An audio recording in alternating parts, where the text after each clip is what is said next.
And we are back with part 3 of this week's reading of Exodus chapter 5 through 15 of the Messianic Jewish Family Bible, Tree of Life version, TLV. And we're about ready to begin chapter 9, Livestock, Boils, and Hail. What a title. So the 10 plagues have begun, and God has been bringing plagues upon Pharaoh and Egypt, and Pharaoh just keeps hardening his heart. So now we move to chapter 9, Livestock, Boils, and Hail. Then Adonai said to Moses, Go into Pharaoh and tell him, This is what Adonai, the God of the Hebrews, says. Let my people go so they may serve me. So if you refuse to let them go and hold them still, behold, the hand of Adonai will fall upon your livestock that are in the field, on the horses, donkeys, camels, herds, and flocks. There will be a crushing plague. But Adonai will make a distinction between the cattle of Israel and the cattle of Egypt, and nothing will die that belongs to Benaiah Israel. Also, Adonai set a specific time, saying, Tomorrow Adonai will do this thing in the land. Then the next day Adonai did the deed. All the cattle of Egypt died, yet of the cattle of Benaiah Israel not one died. When Pharaoh inquired, there was not so much as one of the cattle of Benaiah Israel dead. The heart of Pharaoh was stubborn, and he did not let the people go. Then Adonai said to Moses and Aaron, Take handfuls of soot from the furnace, and have Moses throw it heavenward in the sight of Pharaoh. It will become fine dust over all the land of Egypt, and will become boils, erupting with sores on both men and animals throughout all the land. So they took soot from the furnace, and stood before Pharaoh. When Moses threw it heavenward, it became boils erupting with sores on both men and animals. Moreover, the magicians could not stand before Moses because of the boils, because they were on the magicians, as on all the Egyptians. But Adonai hardened the heart of Pharaoh, so he did not listen to them, just as Adonai had said to Moses. Then Adonai said to Moses, Rise up early in the morning, stand before Pharaoh, and say to him, This is what Adonai, the God of the Hebrews, says. Let my people go, so that they may serve me. For this time I will send all my plagues to your heart, and on your servants and your people, so that you may know that there is none like me in all the earth. Surely by now I could have stretched out my hand and struck you and your people with a plague that would have wiped you off the earth. However, I have let you stand for this reason, to show you my power, and that my name might be proclaimed throughout all the earth. Yet still you exalt yourself over my people by not letting them go. Behold, tomorrow, at about this time, I will cause it to rain a very severe hailstorm, the likes of which has not occurred in Egypt since the day it was founded until now.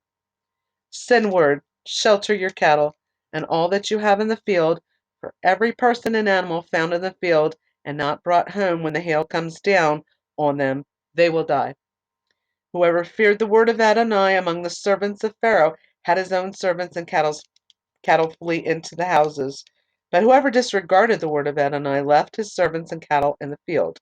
Then Adonai said to Moses, Stretch out your hand toward heaven, and let there be hail in all the land of Egypt, on people, animals, and every plant of the field throughout all the land. So Moses stretched out his staff towards heaven, and Adonai sent thunder and hail. Fire came down on the earth as Adonai rained hail on the land of Egypt. The hail fell very severely, with fire flashing up amidst the hail, the likes of which had not occurred in all the land of Egypt since it became a nation. The hail struck down everything that was in the fields, both men and animals, all throughout the land of Egypt. It also struck every plant of the field and broke down every tree. Only in the land of Goshen, where Benaiah Israel were, was there no hail. So Pharaoh sent and called for Moses and Aaron, and said to them, I have sinned this time. Adonai is righteous, while I and my people are wicked. Pray to Adonai. There has been enough of God's thunders and hail. I will let you go.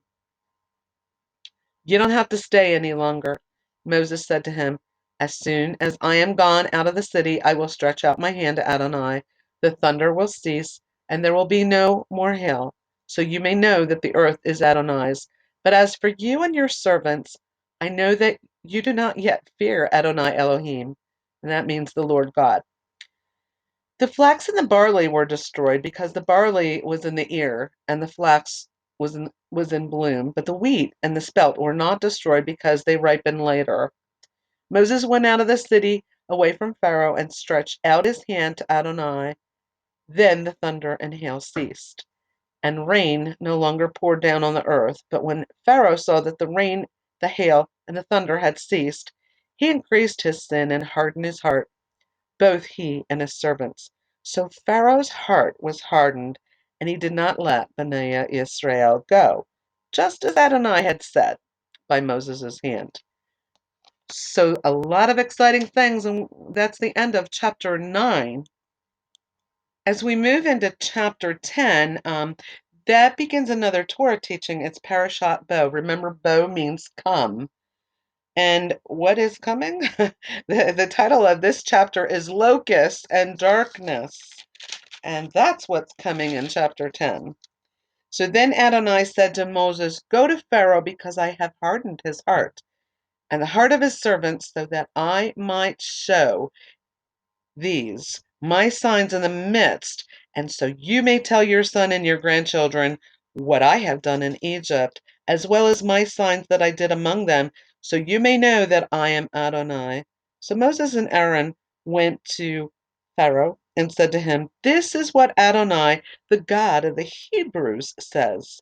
How long would you refuse to humble yourself before me? Let my people go, so they may serve me. Or else, if you refuse to let my people go, behold, tomorrow I will bring locusts into your borders. Then they will cover the face of the earth, so that no one will be able to see the ground. They will eat the remainder of what escaped, whatever is left from the hail, and eat every tree that grows for you out in the field. Your houses will be filled, as will the houses of all your servants, and the houses of all the Egyptians, as neither your fathers nor your grandfathers have seen since the day they were on the earth until today. Then he turned and went out from Pharaoh. Pharaoh's servants said to him, How long will this man be a snare to us? Send the men so they may serve Adonai their God. Don't you realize yet that Egypt is being destroyed? So Moses and Aaron were brought to Pharaoh again. Go, serve Adonai your God, he said. But who will be going? Moses answered, We will go with our young and our elderly, our sons and our daughters. We will go with our flocks and our herds, for we must have Adonai's feast for him. But he said to them, So may Adonai be with you, if I ever do let you go with your little ones. See clearly now, evil is in your face. Not so. Go now, the men, and serve Adonai, for that's what you were seeking. Then they were driven out from Pharaoh's presence. So he really didn't leave them all go yet, as you can see. Then Adonai said to Moses, Stretch out your hand over the land of Egypt for the locusts, so that they may come up onto Egypt and eat every plant in the land, everything that the hail has left. So Moses stretched out his hand over the land of Egypt, and Adonai brought an east wind over the land all that day and all night. When it was morning, the east wind brought the locust. The locust came up over all the land of Egypt and rested on the entire territory of Egypt. So dense, there was nothing like it before them, nor will there ever be again, for they covered the face of the whole earth, so that the land was darkened, and they ate every plant in the land, and all the fruit from the trees that the hail had left. No green thing remained, not a tree or a plant of the field, throughout all the land of Egypt. Then Pharaoh quickly called for Moses and Aaron and said, I have sinned against Adonai your God and against you. Now forgive my sin only this once, please. So pray to Adonai your God, just so he would take this death away from me. So he went out from Pharaoh and prayed to Adonai. Then Adonai turned the wind from the west, very strong, and it carried off the locusts and drove them into the sea of reeds. Not one locust remained in all the territory of Egypt, but Adonai hardened Pharaoh's heart, and he did not let Benaiah Israel go. Then Adonai said to Moses, "Stretch out your hand toward heaven, and there will be darkness over the land of Egypt, a darkness that may be felt." So Moses stretched out his hand towards heaven, and there was a thick darkness in all the land of Egypt for 3 days. They could not see one another, nor could anyone rise from his place for 3 days. Yet all Bnei Israel had light within their dwellings.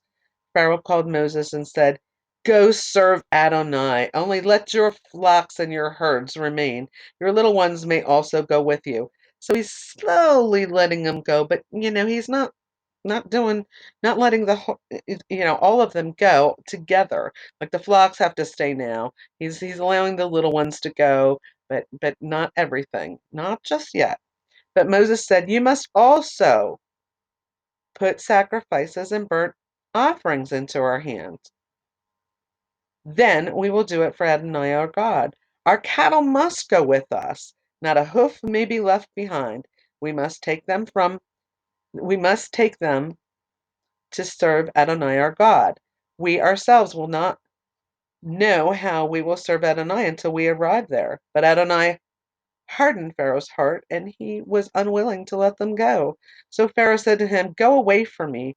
Take heed never to see my face again, because on the day you do, you will die." "Right," Moses said. "You said it. May I never see your face again." Now it starts to get interesting. Chapter 11, the final plague, death. Now Adonai had said to Moses, "I will bring one more plague upon Pharaoh and on Egypt. After that he will let you go from here. When he lets you go, he will surely thrust you out altogether from here. Speak now into the ears of the people, and let every man ask from his neighbor, and every woman from her neighbor, for articles of silver and gold." Adonai gave the people favor in the eyes of the Egyptians. Indeed, the man Moses was very great in the land of Egypt, in the eyes of Pharaoh's servants, and in the eyes of the people. So Moses said, "This is what Adonai says.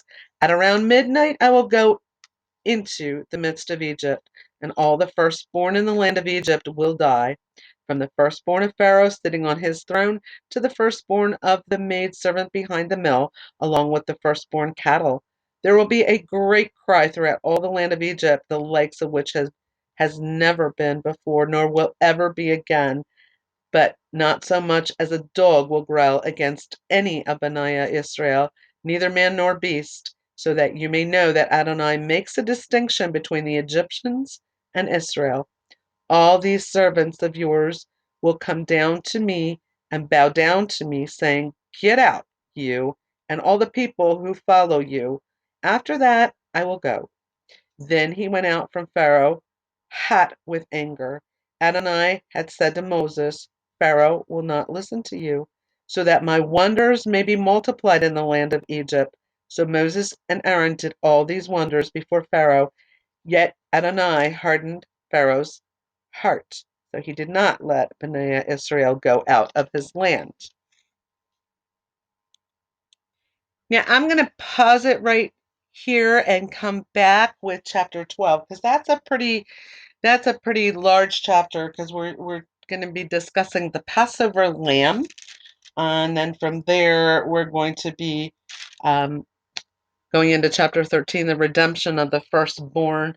There's a lot in these two chapters. So I'm going to pause now, and I'm going to come back with the next part.